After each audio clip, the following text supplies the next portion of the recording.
তাজকিয়াতুন নাফস অথবা আত্মশুদ্ধি অথবা আত্ম উন্নয়ন বলতে কি বোঝায়? এই বিষয়টি একজন মুসলিমের ক্লিয়ারলি বুঝে নেওয়া দরকার। কারণ যদি একজন মুসলিমের জীবনকে সফল এবং সার্থক করতে চায় কেউ, তাহলে সফল এবং সার্থকতা অর্জনের উপায় পবিত্র কোরআনে এভাবে বর্ণিত হচ্ছে, কদ আফলাহা মান তাযাক্কা, কদ আফলাহা মান যাক্কাহা ওয়া কদ খাবা মান দাসসাহা। যে ব্যক্তি তাজকিয়াতুন নাফস করেছে সে সফল। তাহলে সফলতার মানদণ্ড হচ্ছে এটি যে মানুষটি তার জীবনটা দিয়ে, তার জীবনে যে সময় এবং শক্তি আল্লাহ তাকে দান করেছেন, সে সময় এবং শক্তি ব্যয় করে সে নিজেকে শুদ্ধ করবে, আত্মশুদ্ধি করবে, আত্ম উন্নয়ন করবে। তো এই জিনিসটি আসলে কি? তাজকিয়াতুন নাফস মূলত এই বিষয়টি বোঝার জন্য আমাদেরকে নাফসটা বুঝতে হবে। নাফস মানে হচ্ছে সেলফ, যেটিকে আল্লাহ সৃষ্টি করেছেন, নির্দিষ্ট আকার দান করেছেন, নির্দিষ্ট পোটেনশিয়াল দিয়ে তাকে তৈরি করেছেন। সেই সেলফটার ব্যাপারে আল্লাহ রাব্বুল আলামিন বলছেন যে ওয়ানাফসিম ওয়ামা সাওয়াহা ফাআলহামাহা ফুজুরাহা ওয়া তাকওয়াহা। সেই সেলফের মধ্যে দুইটি পোটেনশিয়াল প্যারালালি আল্লাহ রাব্বুল আলামিন দিয়ে দিয়েছেন। অর্থাৎ কোনো একটি ডিভাইস যখন তৈরি করা হয়, ম্যানুফ্যাকচার করা হয়, তখন সেটির কর্ম কেমন হবে, কিভাবে সে কাজ করবে, সেটির যেটি পোটেনশিয়াল সেটি একজন যিনি ম্যানুফ্যাকচারার তিনি দিয়ে দেন। তিনি বলতে পারেন যে তার মধ্যে কি পোটেনশিয়াল রয়েছে একটি ডিভাইসের মধ্যে। তো এই বিইংটি, এই সেলফকে আল্লাহ সৃষ্টি করেছেন মানুষ নামক এই বিইংকে। সেই মানুষের ব্যাপারে আল্লাহ বলছেন যে তাদের মধ্যে দুইটি পোটেনশিয়াল আমি রেখে দিয়েছি, একটি হচ্ছে তাকওয়া আর একটি হচ্ছে ফুজুর। তাকওয়া মানে হচ্ছে সাধারণভাবে বলতে ভালোর টেন্ডেন্সি, ভালো হওয়ার টেন্ডেন্সি, বা অন্যভাবে বললে মানুষটি তার ইতিবাচক সম্ভাবনার সর্বোচ্চ পর্যায়ে পৌঁছার জন্য তার মধ্যে টেন্ডেন্সি রয়েছে, তার মধ্যে একটি তড়প রয়েছে, তার মধ্যে একটি আকাঙ্ক্ষা রয়েছে, সে যে তার সর্বোচ্চ সম্ভাবনাকে ছুঁবে, সর্বোচ্চ সম্ভাবনার পর্যায়ে সর্বোচ্চ শিখরে সে পৌঁছাবে ভালোর বিবেচনায়। এবং এই এই এই পোটেনশিয়াল যেমন তার মধ্যে রয়েছে, প্যারালালি তার মধ্যে এই পোটেনশিয়ালও দিয়ে দেওয়া হয়েছে যে সে তার অবস্থাকে এত বেশি অবনত করবে যে অবনতির চূড়ান্তে পৌঁছে যাবে। এটি একজন মানুষের মধ্যে নিহিত রয়েছে। তাহলে একজন মানুষকে ধ্বংসের চূড়ান্তে পৌঁছলে তাকে দেখে অবাক হওয়ার কিছু নেই, কারণ তার মধ্যে সেই পোটেনশিয়ালটা আল্লাহ রেখে দিয়েছেন। এবং একজন মানুষ তার ভালোর বিবেচনায় তার সম্ভাবনার সর্বোচ্চ শিখরে পৌঁছে সে মানুষকে ছাড়িয়ে ফেরেশতা সমতুল্য হয়ে গিয়েছে, এটি দেখেও আমরা অবাক হওয়ার কিছু নেই, কারণ এটি আল্লাহ রাব্বুল আলামিন মানুষটির মধ্যে শক্তিটি রেখেছেন। এখন এই ব্যাপারটিকে আল্লাহ রাব্বুল আলামিন বলছেন সূরাতুত তিনের মধ্যে, লাকাদ খালাকনাল ইনসানা ফি আহসানি তাকওয়িম সুম্মা রাদাদনাহু আসফালা সাফিলিন। মানুষের যেটি এখনকার স্ট্যাটাস সেটি বর্ণনা করা হচ্ছে এই সূরার মধ্যে, যে মানুষের শুরুটা হয়েছে খুব ভালো দিয়ে, অর্থাৎ ভালোর সম্ভাবনা রেখে ভালো অবস্থায়, সর্বোচ্চ ভালো অবস্থা কি হতে পারে একজন মানুষের সেটি দিয়ে তাকে সৃষ্টি করা হয়েছে। এরপর আমি তাকে সর্বনিম্ন স্তরে পৌঁছে দিলাম। তাহলে পৌঁছিয়ে দেওয়ার পর আল্লাহ রাব্বুল আলামিন বলছেন এই অবস্থা থেকে, যে স্ট্যাটাস এখন রয়েছে তাদের মধ্যে, এটি থেকে বের হওয়ার জন্য তাদেরকে আমি একটি সময় আর শক্তি দিলাম, সেটি হচ্ছে জীবন। সেটি জীবন সেজন্য পরীক্ষার কোন সেন্সে, যে তার মধ্যে দুইটি সম্ভাবনা রয়েছে, কিন্তু তাকে দ্বিতীয় সম্ভাবনাটি সেটি সেই অবস্থায় তাকে ছেড়ে দেওয়া হয়েছে। এখন তার জন্য টাস্ক হচ্ছে সে ওই অবস্থা থেকে, অবনত অবস্থা থেকে নিজেকে উন্নত অবস্থায় নিয়ে যাবে। এটি হচ্ছে তাজকিয়াতুন নাফসের জার্নি। তো কে করবে এটা, কারা করতে পারবে বা কিভাবে করবে? ইল্লাল্লাযীনা আমানু ওয়া আমিলুস সলিহাত। এভাবে আল্লাহ রাব্বুল আলামিন বলছেন যে তারা মেইনলি দুইটি কাজ করবে, একটি হচ্ছে ঈমান গ্রহণ করবে, আরেকটি হচ্ছে আমল সালেহ করবে। তো এটিতে আমরা সাধারণত জানি যে ঈমান এবং আমল সালেহ করাটাই হচ্ছে মানুষের জীবনের কাজ। কিন্তু তাজকিয়াতুন নাফস বলতে কি বোঝানো হচ্ছে, যে নিজেকে উন্নত করা, নিজেকে পরিশুদ্ধ করা মানে কি?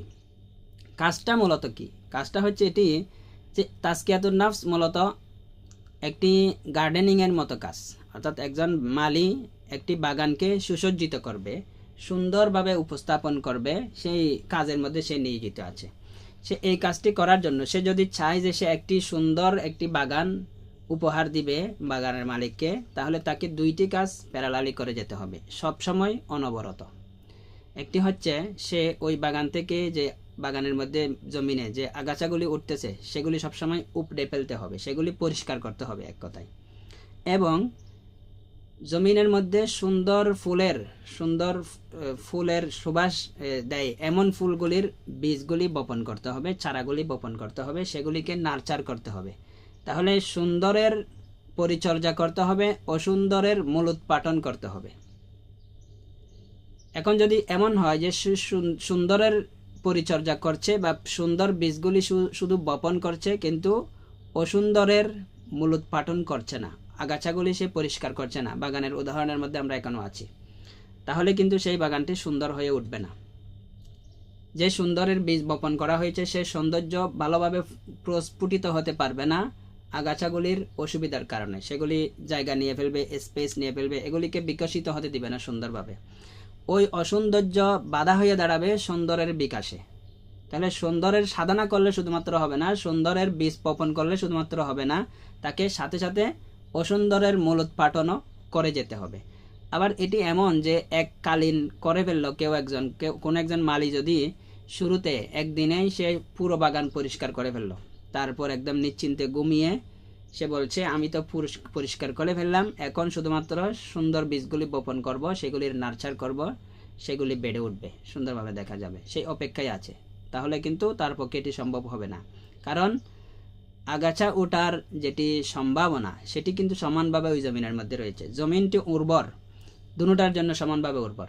মানুষের নফস তেমনিভাবে ভালোর পরিচর্যা করার জন্য, ভালোকে অ্যাকসেপ্ট করার জন্য, সত্যকে গ্রহণ করার জন্য যেমন মানুষের মন, মানুষের নফসটা, আত্মাটা রেডি, তেমনিভাবে খারাপের যেটি হাতছানি সেটির প্রতি সাড়া দেওয়াও এর জন্য সে রেডি। তো সেজন্য যদি খারাপের রাস্তা বন্ধ না করা হয় ও অসুন্দর জিনিসগুলি সবসময় পরিষ্কার না করা হয়, শুধুমাত্র সুন্দরের সাধনা করা হয়, তাহলে কিন্তু পরিপূর্ণরূপে তাজকিয়াতুন নাফস হবে না।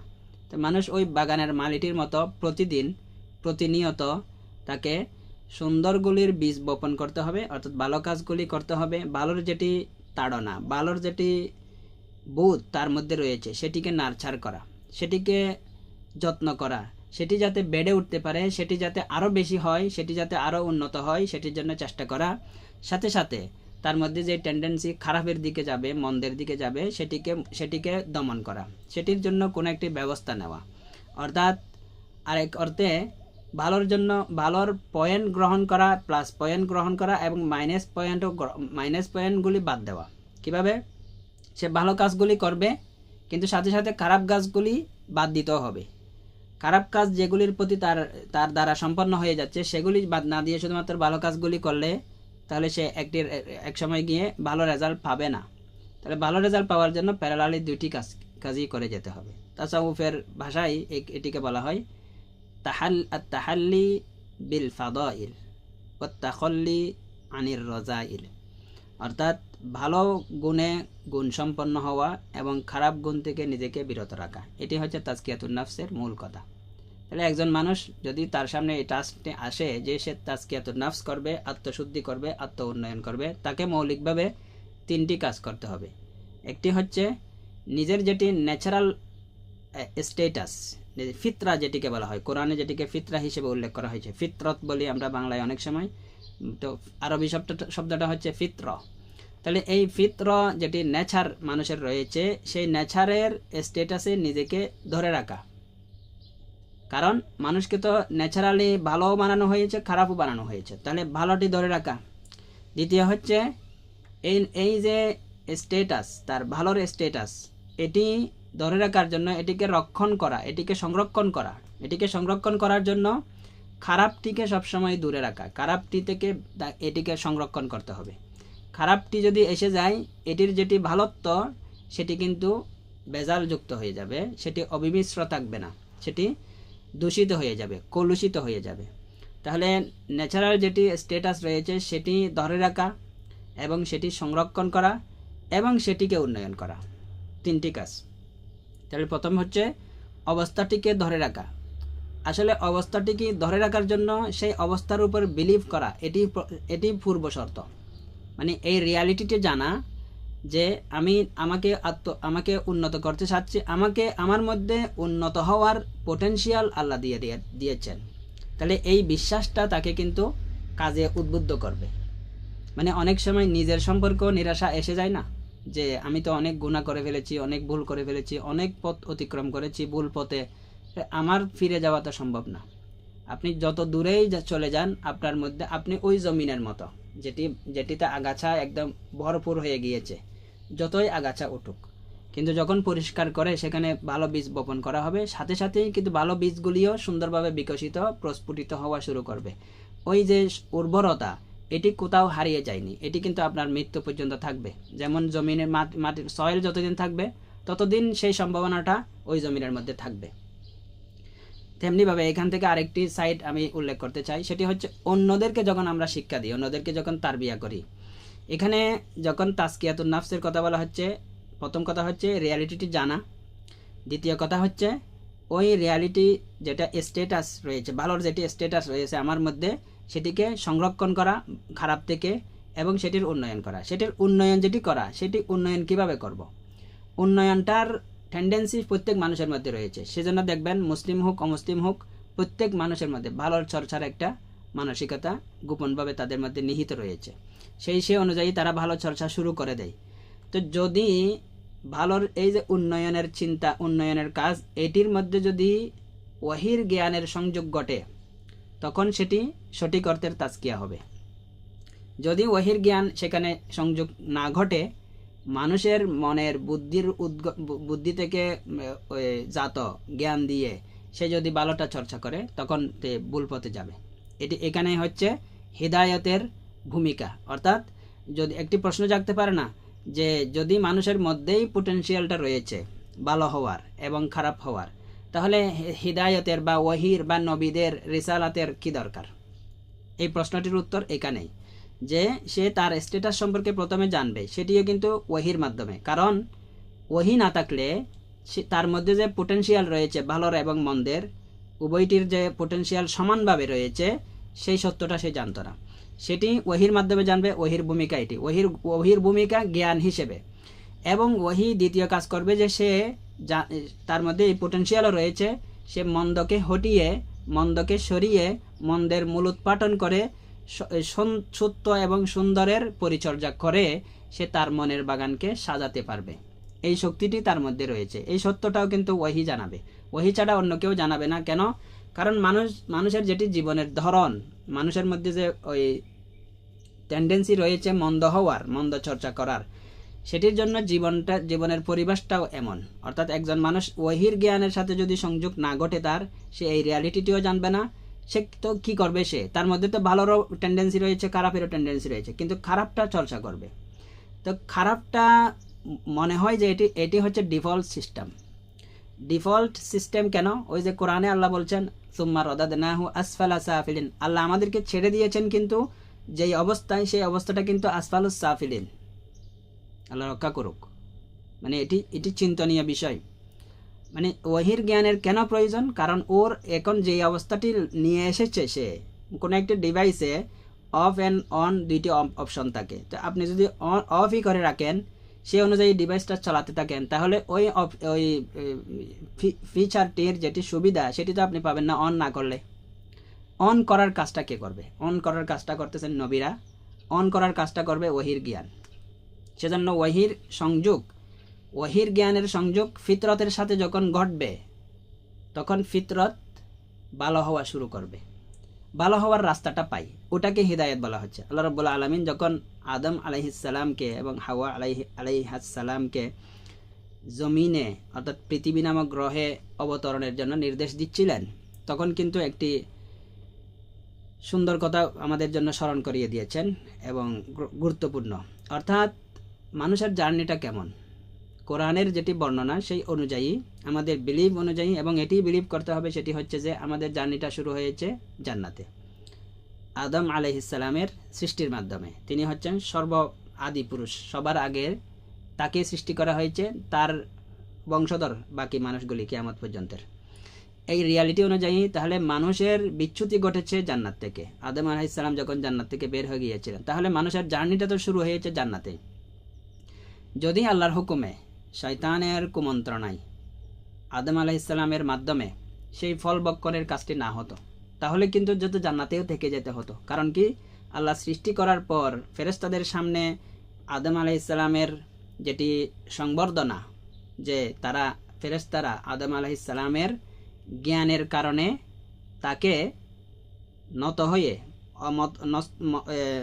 মস্তক অবনত করে তাকে সম্মান জানাবে, তার প্রতি তাকে আমরা অনেক সময় করি না, যে আমাদের কোনো একজন স্টুডেন্ট ক্লাসের মধ্যে ভালো টপ করলে বা কোনো ভালো রেজাল্ট করলে তখন তাকে সম্মান জানানোর জন্য আমরা অনেক সময় ক্ল্যাপিং করি। তো এটি আমাদের পদ্ধতি, কিন্তু আল্লাহ আদম আলাইহিস সালামকে তার জ্ঞানের জন্য সম্মানটা জানানোর পদ্ধতি কি ঠিক করেছেন, যে ফেরেশতারা তার সামনে নত হয়ে যাবে। কারণ আসলে তার সামনে নত হচ্ছে না, আল্লাহর ক্রিয়েশনের সামনে নত হচ্ছে। কারণ আল্লাহ কোরআনের মধ্যে এভাবে বলছেন, ফাইদা সাওয়াইতুহু ওয়া নাফাখতু ফীহি মির রূহি ফাকউ লাহু সাজিদিন। মানে যখন দুইটি কর্ম হয়ে গিয়েছে তখন সাথে সাথে কোনো অপশনই ছিল না ফেরেশতাদের সামনে তারা নত হয়ে যাওয়া ছাড়া, তারা নত হয়ে গেলেন সাথে সাথে। ফা মানে হচ্ছে এখানে এটি, ফা শব্দটির অর্থ হচ্ছে কাজটি সাথে সাথে হয়ে গিয়েছে, ইমিডিয়েটলি হয়ে গিয়েছে। এটার মানে কি? এটার মানে হচ্ছে আল্লাহ যখন আদম আলাইহিস সালামকে সৃষ্টি করেছেন তার মধ্যে সকল পোটেনশিয়াল সমানভাবে পরিপূর্ণভাবে দিয়ে দিয়েছেন। এখন সম্পূর্ণ একটি পরিপূর্ণ একটি আকার স্ট্রাকচার দিয়ে দিয়েছেন সাওয়াইতুহু করার পর। এরপর রূহের সংযোগ ঘটিয়েছেন। তাহলে দুইটি কাজ করার পর এই মানুষটি এমন হয়ে গেল যে তার সামনে নত না হয়ে উপায় ছিল না। তো তার সামনে তো নত হচ্ছে না, আল্লাহর ক্রিয়েশনের সামনে, মহান ক্রিয়েশনের সামনে নত হচ্ছে যে ব্যক্তিটি, ফেরেশতারা। তো এটি করার পর আল্লাহ আদম আলাইহিস সালামকে নির্দেশ দিলেন যে উসকুন আনতা ওয়া যাওজুকাল জান্নাহ। ওটা তো এমন না যে তুমি এখন জান্নাতে থাকো, পরবর্তীতে অ্যাক্সিডেন্ট ঘটবে তারপর দুনিয়াতে চলে যাবে, এরকম ঘোষণা আল্লাহ দেননি তো। আল্লাহ বলছেন উসকুন আনতা ওয়া যাওজুকাল জান্নাহ, তুমি তোমার স্ত্রীকে নিয়ে, সহধর্মিণীকে নিয়ে, সঙ্গিনীকে নিয়ে এই জান্নাতে থাকো, জান্নাতে বসবাস করা শুরু করো এবং যা ইচ্ছা তা ভক্ষণ করো, যেমন ইচ্ছা তেমনভাবে থাকো, কিন্তু ওই নিষিদ্ধ একটি নির্দিষ্ট একটি গাছ বৃক্ষ সেটির কাছে যাবে না এবং সেটি থেকে ফল খাবে না, এটি বলেছেন। তো অ্যাক্সিডেন্ট ঘটে গেল শয়তানের মাধ্যমে, শয়তানের কুমন্ত্রণায়। এরপর কিন্তু আল্লাহ বলছেন যে তোমাদেরকে তো আমি সতর্ক করেছিলাম। তো এগুলি এমন না যে এগুলি যদি ভক্ষণ না করতেন তাহলে কিন্তু জান্নাতেই থেকে যেতাম আমরা। তাহলে ঘটলো কি? ঘটলো একটি অ্যাক্সিডেন্ট, যেমনই হোক আল্লাহর পরিকল্পনা অনুযায়ী অ্যাক্সিডেন্টটি ঘটলো। তো সেই অ্যাক্সিডেন্টের ব্যাপার কি? ব্যাপারটা হচ্ছে আমরা জান্নাতের অধিবাসী। তাহলে জান্নাতকে আমরা হারিয়েছি, সে আমাদের হৃত যে স্থান, সেই স্থানটি আবারও ফিরে পেতে চাইব কিনা আমরা? তাহলে আল্লাহ তো রহিম, আল্লাহ তো রহমান, আল্লাহ তো দয়াশীল। আল্লাহ সিস্টেম অনুযায়ী তো জান্নাত, অর্থাৎ আসলে ফলটি ভক্ষণ করার মাধ্যমে কি হয়ে গেল জানেন?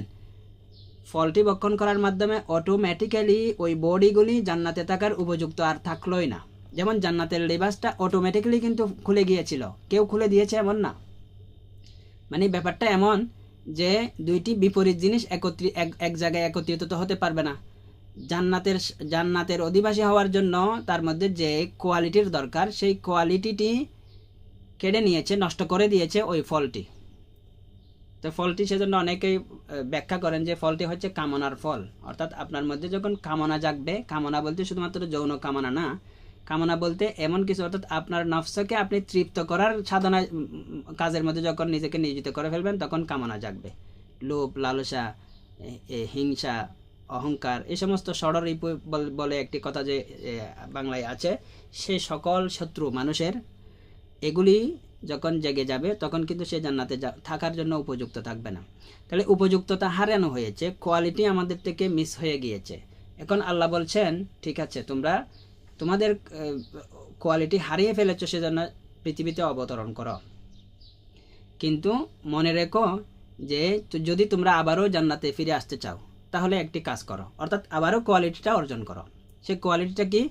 যে তোমাদের কাছে ফাইম্মা ইয়াতিয়ান্নাকুম মিন্নি হুদান ফামানিত্তাবা হুদায়া ফালা খাউফুন আলাইহিম ওয়ালা হুম ইয়াহজানুন। তোমাদের কাছে আমার গাইডেন্স আসবে, আমার পক্ষ থেকে তোমাদের কাছে নির্দেশ আসবে, তোমাদের কাছে আমার পক্ষ থেকে বার্তা আসবে। সেই বার্তা অনুযায়ী তোমরা যদি জীবনযাপন করো তাহলে কিন্তু তোমরা আবারও কোয়ালিফাইড হয়ে যেতে পারবে জান্নাতে আসার জন্য, জান্নাতে প্রবেশের জন্য। তো এভাবে আল্লাহ রাব্বুল আলামিন রহম করে, দয়া করে, এটি আল্লাহর বড় রহমত। এটি সেজন্য হিদায়াতকে রহমত বলা হচ্ছে। যদি আল্লাহ এমন করতেন, মানে 1 মিনিটের জন্য ভাবুন যে আল্লাহ হচ্ছেন, আল্লাহ যেহেতু পরাক্রমশালী, আল্লাহ হচ্ছেন সর্বশক্তিমান, সব কিছু তো করতে পারেন, তো তিনি তো এটিও করতে পারতেন যে তোমরা যেহেতু ভুল করেছ, জান্নাত থেকে তোমরা বিচ্যুত হয়ে, প্রথমে তো আমি তোমাদেরকে জান্নাতে স্থান দিয়েছি, তো ভুল যেহেতু করেছ তাহলে এটির খেসারত তোমরা দিতে হবে, সারা জীবন দিতে হবে। ওটা আল্লাহর ফয়সালা তো হয়ে যেতে পারতো আল্লাহর রহমত না হলে। তাহলে এটা না করে আল্লাহ বলছেন যে না, তোমাদেরকে আরেকটি চান্স দেওয়া হবে। সেই চান্সটা কি, যে তোমরা এই নির্দিষ্ট একটি সময় পাবে, নির্দিষ্ট কিছু শক্তি পাবে, রিসোর্স পাবে, সেগুলি ইউজ করবে কোন কাজে? জান্নাতের জন্য, আবার কোয়ালিফাইড হওয়ার জন্য। সেই কোয়ালিফিকেশন যদি তোমরা আবার অর্জন করতে পারো তাহলে তোমরা আবারও জান্নাতে ফিরে আসতে পারবে। এই চান্সটা আল্লাহ রেখেছেন এইভাবে। তাহলে এই যে কাজের মাধ্যমে এটি ঘটবে, আল্লাহ যে চান্সটা দিচ্ছেন ওটা হচ্ছে হিদায়ত। যদি হিদায়ত না দিতেন, হিদায়ত সেজন্য বড় রহমত, যদি আল্লাহ এটি না করতেন তাহলে কিন্তু সবাইকে দুনিয়াতে বা অন্য কোনো ফয়সালা আল্লাহর হতো। জান্নাতে দ্বিতীয়বার ফিরে যাওয়ার জন্য কোয়ালিফিকেশন অর্জনের চান্সই যদি আল্লাহ না দিতেন, এই চান্সটার নাম হচ্ছে হিদায়ত। সেই হিদায়ত হচ্ছে ওয়াহির জ্ঞান। সেই হিদায়ত আসবে আল্লাহর ব্যবস্থা হচ্ছে যে মানুষদের মধ্যে থেকে একজন নবীকে চুজ করবেন, একজন ব্যক্তিকে চুজ করবেন, সেই ব্যক্তির মাধ্যমে ওই সংবাদটা দিবেন। যিনি সংবাদটা বহন করবেন তিনি হচ্ছেন সংবাদ বাহক, তাকে বলা হয় আরবিতে নাবী। এবং যিনি রিসালাটা বহন করবেন, সেই রিসালাটা, সেই মেসেজটা, তিনি হচ্ছেন মেসেঞ্জার, তিনি হচ্ছেন রসুল। তাহলে এই রিসালা বা নবুয়তের এই ব্যবস্থাটা আল্লাহর পক্ষ থেকে অনেক বড় রহমত। সেজন্য নবী সাল্লাল্লাহু আলাইহি ওয়াসাল্লাম রহমত স্বরূপ মানব জাতির জন্য, এমনকি পুরো সকল মানব জাতির জন্য রহমত স্বরূপ এই সেন্সেও যে তিনি মাধ্যম হয়েছেন সেই মহান নিয়ামতের। যে আমরা তো দুনিয়াতে এসে গিয়েছি ভুলের কারণে বা কোন আল্লাহর ফয়সালা হিসেবে, কিন্তু এখান থেকে কোথাও যাওয়ার বা জান্নাতে যাওয়ার চান্স নেই।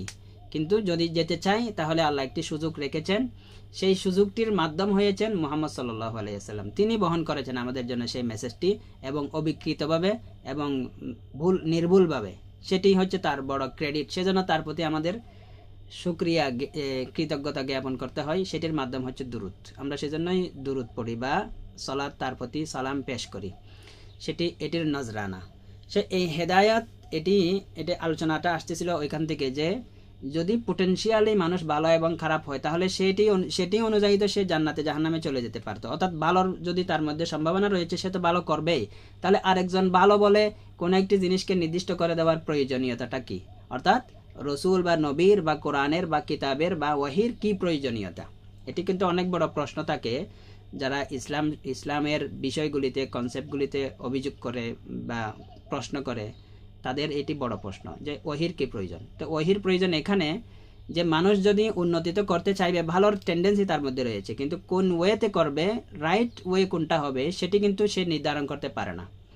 যখনই ওয়াহির জ্ঞান ছাড়া নিজেদের উন্নতি করার জন্য চেষ্টা করেছেন অনেক দার্শনিক, অনেক মহান সাধুরা, তো তারা কিন্তু সঠিক পথটি পাবে না। তো এটি আল্লাহর ঘোষণা, অর্থাৎ যে আল্লাহর সাথে এই সমস্ত ব্যাপার ঘটতেছে তারই ঘোষণা যে না, তোমরা রাইট ওয়েটা কিন্তু আমি না দিলে তোমরা পাবে না। সে রাইট ওয়েটা এটি যে তুমি দেখুন একটি জিনিস, অর্থাৎ মানুষ যদি ওয়াহির জ্ঞান না পায় তাহলে ভালোর চর্চা করবে, তাহলে তার ভালোটা কেমন হবে? তার ভালোটা এমন হতে পারে যে সে নিজের বৈরাগ্য অর্জন করে ফেলবে, অর্থাৎ অতিরঞ্জন। কারণ সে চাইবে যে আমি ইন্দ্রিয় পূজা করব না, খাবো না, আমার যৌন কামনা পূরণ করব না, অর্থাৎ কোনো ধরনের মনোবাসনা পূরণ করব না, তাহলে সে বৈরাগ্য অর্জন করে ফেলবে।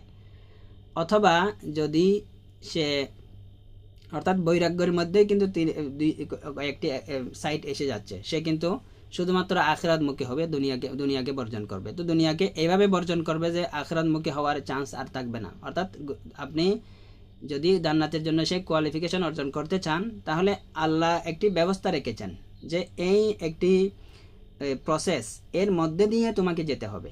এটিকে অ্যাভয়েড করে, এটি থেকে পলায়ন করে জান্নাতে যাওয়ার সেই কোয়ালিফিকেশন অর্জনের সুযোগ নেই। কোনো একটা ট্রেনিং নেওয়ার মতো, ট্রেনিং নেওয়ার জন্য নির্দিষ্ট ওয়ে থাকে। আপনি শুধুমাত্র সময়টি ওই কোর্সের মধ্যে ভর্তি হয়ে শুধু সময়টা অতিক্রম করলেই আপনি ওই ট্রেনিংয়ের যেটি উদ্দেশ্য, কোয়ালিফিকেশন যেটি অর্জন করা উদ্দেশ্য, সেটি অর্জন করতে পারবেন না, সেটি অর্জন করাটা সম্ভব হয় না। তো সেজন্য যদি চাই যে আমরা সেই কোয়ালিফিকেশন অর্জন করতে, তাহলে রাইট ওয়েটা আসতে হবে।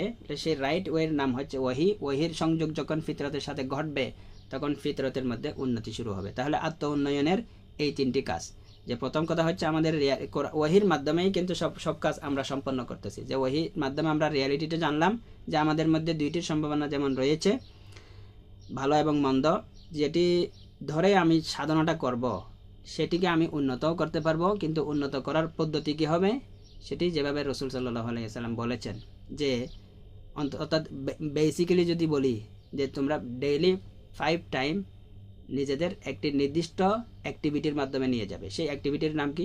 সালাত। অর্থাৎ এটি এমন একটি অ্যাক্টিভিটি যেটি আপনাকে সার্বিকভাবে বিকশিত করে, সার্বিকভাবে কোয়ালিফাইড করে জান্নাতের জন্য। আপনি শরীর, মন, অন্তর অর্থাৎ কায়, মন ও বাক্য দিয়ে আপনি এই কাজটি করেন। শুধুমাত্র শারীরিক অ্যাক্টিভিটিও না, এটি শুধুমাত্র মানসিকও না, শুধুমাত্র আধ্যাত্মিকও না, তিনটির সমন্বয় ঘটিয়ে এমন একটি অ্যাক্টিভিটি, সুপার অ্যাক্টিভিটি আল্লাহ রাব্বুল আলামিন আমাদেরকে দিয়েছেন, যেটির মাধ্যমে আপনি গ্র্যাজুয়ালি, আপনি মনে করুন একদিনে অনেক নামাজ পড়ে যেমন জান্নাতের জন্য কোয়ালিফাইড হতে পারবেন না, আবার শুধুমাত্র অর্থাৎ অল্প টাইমের মধ্যে শুধুমাত্র কয়েকদিন নামাজ পড়লেও আপনি জান্নাতের জন্য কোয়ালিফাইড হতে পারবেন না। এটি হচ্ছে একটি এমন একটি প্রসেস যেটি আপনার যেই টাইমটা আল্লাহ দিয়েছেন পুরো টাইম জুড়ে থাকতে হবে। জীবনের একটা টাইমে বেশি পড়ে ফেলেছেন, বাকিটা পড়তেছেন না, তাও হবে না। কারণ এই যে এটি গ্র্যাজুয়ালি হচ্ছে, ক্রমান্বয়ে হবে। অর্থাৎ একদিনে দিয়ে দিতে পারবেন না, এই ডোজটা প্রতিদিন নিতে হবে আপনাকে, বা বাদ দিলেও হবে না। একদিনে বেশি দিলেও হবে না, আরেকদিন বাদ দিলেও হবে না। আপনাকে ডেইলি নির্দিষ্ট পরিমাণে এই ডোজটা দিতে হবে, বা এই ডোজ বলতে এখানে বোঝাচ্ছি অ্যাক্টিভিটিটা করতে হবে, যেটি সালাত নামে আমরা জানি, সেই অ্যাক্টিভিটিটা করতে হবে। তাহলে আস্তে আস্তে আস্তে আস্তে আপনি উন্নত হতে পারবেন। তাহলে এটি একটি পদ্ধতি হলো। এই পদ্ধতিটা যদি সন্ধানটা আল্লাহ রসুল না দিতেন তাহলে আমরা রাইট ওয়েটা জানতে পারতাম না, অন্য কোনো সাধনার মধ্যে আমরা লিপ্ত হয়ে যেতাম। যেভাবে অন্য সাধুরা অন্যান্য সাধনাগুলি করে, তারা কিন্তু সাধনাগুলি এই জন্যই তো করেন যে তাদের সেলফের উন্নতির জন্য, সেলফ ইমপ্রুভমেন্টের জন্য তারা এই কাজগুলি করেন। কারণ তাদের প্রথম অ্যাকচুয়ালাইজেশন হয়ে গেল যে তাদের সেলফ ভালো করা যায়, খারাপও করা যায়। তাহলে তারা যদি সাধনা করেন তাহলে ভালো করতে পারবেন। ভালো করা শুরু যখন করেছেন তখন ওহী ছিল না, তাদের সামনে ওহীর জ্ঞান ছিল না, তখন তারা নিজেদের মন গড়া পদ্ধতি অবলম্বন করেছেন। এর ফলে তারা কিন্তু বিপদে যাবেন। এটি আল্লাহ রসুলের ঘোষণা এবং কোরআনের ঘোষণা। তো এখানে এই ফিতরতের ওহীর ভূমিকা, ফিতরতকে সঠিক ওয়েতে উন্নত করার জন্য রাস্তা তৈরি করে দেওয়া। তো এখান থেকে আরেকটি বিষয় আমি বলতে চাচ্ছি যে অন্যদেরকে যখন আমরা তারবিয়া করি তখনও নিজেদের ব্যাপারে যেমন নিরাশ হব না, অন্যদের ব্যাপারেও কিন্তু নিরাশ হব না। ওহীর সংযোগ ফিতরতের সাথে ঘটানোর কাজটি অনেক সময় অন্য একজন করেন, শিশুদের জন্য, ছোটদের জন্য বড়রা করেন, প্যারেন্টস করেন বা শিক্ষকরা করেন। সেটির নাম হচ্ছে তারবিয়া, সেটির নাম হচ্ছে প্যারেন্টিং। সেই কাজটির মধ্যেও আপনাকে মাথায় রাখতে হবে যে আপনার সামনে যেই ব্যক্তিটি, টার্গেটেড ব্যক্তিটি রয়েছে, তার মধ্যে তার কোনো একটি মন্দ কাজ দেখে আপনি নিরাশ হবেন না যে এর দ্বারা কোনো কল্যাণকর কাজ হতে পারে না, সে তো ধ্বংস হয়ে গিয়েছে, সে তো বরবাদ হয়ে গিয়েছে, সে কোনোদিন আর ফিরে আসতে পারে না। এটি বলাটা শুধুমাত্র ওই মানুষকে অবমূল্যায়ন করা তা না, এটা কিন্তু আল্লাহর ক্রিয়েশনের উপর প্রশ্ন করা, সন্দেহ করা। কারণ আল্লাহ নিজেই সম্ভাবনা রেখেছেন, ভালোটি পরিপূর্ণরূপে ভালোর সম্ভাবনাটা আছে। সে ফেরেশতা তুল্য মানুষ হয়ে যাওয়ার সম্ভাবনা তার মধ্যে, সে কিন্তু একদম জঙ্গলি মানুষ হয়ে যাওয়ার পরও থাকবে ওই জমিনটির মতো। জমিনটি পুরো আগাছায় ভরে গিয়েছে, কিন্তু আপনি আগাছা পরিষ্কার করে জাস্ট বীজ বপন করুন, ফলে ফুলে একদম সুশোভিত হয়ে যাবে জমিনটি সময়ের ব্যবধানে। তো এই মানুষটিও তেমনিভাবে যতই মন্দ কাজ, যত কল্পনা করতে পারি আমরা, যত মন্দ ধরনের কাজ হতে পারে, সকল কাজ করেছে, তার ব্যাপারেও আমরা নিরাশ হওয়ার অধিকার নেই। আসলে নিরাশ হব না এটি বলছি না, নিরাশ হওয়ার অধিকার নেই। কারণ আমরা কে তার ব্যাপারে মূল্যায়ন করা। সেজন্যই তো যতই মারাত্মক, যতই যেমন কাফির হোক, অমুসলিম হোক, তার ব্যাপারে আপনি চূড়ান্ত কোনো ফাইসালা শোনাতে পারেন না, ডিক্লারেশন দিতে পারেন না যে সে জাহান্নামী। যে কোনো যেমন কাফিরি হোক, যেমনই অমুসলিম হোক, যাতে অর্থাৎ মারাত্মক করতে আর কি, যত দূরে, অর্থাৎ যার সম্ভাবনা নেই হেদায়েত গ্রহণের, তার ব্যাপারেও একটি চান্স থেকে যাবে তার মৃত্যু পর্যন্ত। যতদিন মৃত্যু হয়নি ততদিন কিন্তু চান্স রয়েছে সে একজন ভালো মুমিনে পরিণত হওয়ার। একটি কথা মনে রাখবেন যে এই উম্মতের সবচেয়ে বেস্ট জেনারেশন, সোনালী যুগের জেনারেশন যারা, তাদের সকলেই কিন্তু তাদের ব্যাপারে, নিজেদের ব্যাপারে নিজেরা বা অন্যরা নিরাশ হয়ে গিয়েছেন তাদের জীবন দিয়ে, জীবনের শেষ বয়স শেষ প্রান্তে পৌঁছে গিয়েছেন। তারা সকলেই কিন্তু ব্যাক করেছেন তাদের জীবনের শেষ বসন্তে, ব্যাক করে এই উম্মতের সবচেয়ে বেস্ট জেনারেশনে পরিণত হয়েছেন। সাহাবীদের কথা বলছি আমি। তাদের অধিকাংশই দেখুন জীবনের শেষ প্রান্তে এসেই তো সত্যকে গ্রহণ করেছেন। তো হজরত ওমরের এক্সাম্পলটা নিন, ওটা দেখলে তো আমাদের এই কনসেপ্টটা একদম ক্লিয়ার হয়ে যাবে। তো তার ব্যাপারে অর্থাৎ সাধারণ কিছু হার্মলেস অমুসলিম থাকবেন, তারা হচ্ছে সমাজে নিজের মতো জীবনযাপন করতেছেন কিন্তু অন্যদেরকে কোনো হার্ম করছেন না, মুসলিমদের পথে কোনো বাধা হচ্ছে না। কিন্তু হজরত ওমর একটি জ্বলন্ত বাধা হয়ে দাঁড়িয়েছেন মুসলিমদের যাত্রাপথে। তো তার ব্যাপারে সাধারণ মাইন্ড কোনোদিন আশাই করবে যে তার কাছ থেকে তো হেদায়েতের আশা করা যায় না? নাউজুবিল্লাহ, এভাবে বলা ভুল। তো আল্লাহ রসুল সাল্লাল্লাহু আলাইহি সাল্লাম সম্পূর্ণ বিলিভ রেখেছেন তার মধ্যে নিহিত সম্ভাবনার, যে আবু জাহালের ব্যাপারে আল্লাহর ফয়সালা চূড়ান্তভাবে জাহান্নামী হবে সেটা তো হয়ে গিয়েছে। সেই আবু জাহালের ব্যাপারেও আল্লাহ রসুল ওই সম্ভাবনার ভিত্তিতে তার কাছ থেকেও আশা করেছেন যে সে হবে হয়তো হেদায়েত প্রাপ্ত, তার জন্য অথবা হযরত ওমরের জন্য আল্লাহ রসুল দোয়া করেছিলেন। তো এটি হচ্ছে ওই সম্ভাবনার উপর বিশ্বাসের প্রমাণ। এটি আমাদের তারবিয়ার ক্ষেত্রে সকল ক্ষেত্রে তা রাখতে হবে যে আমাদের সন্তানরা যতই বিগড়ে যাক, আপনি মাথায় রাখবেন সে কিন্তু ফিরে আসার সম্ভাবনা তার মধ্যে রয়েছে। জাস্ট ক্লিক করা, ওই সাইটটাতে আপনি যদি ক্লিক করতে পারেন রাইট ওয়েতে, সেটি কাজ করা শুরু করে দিবে, সেটির ফলাফল আপনি দেখতে পাবেন। আর ফলাফল দেখাটা আমাদের লক্ষ্য না, আমাদের কাজ হচ্ছে সেটি রাইট ওয়েতে ক্লিক করে দেওয়ার কাজটা আমাকে করতে হবে।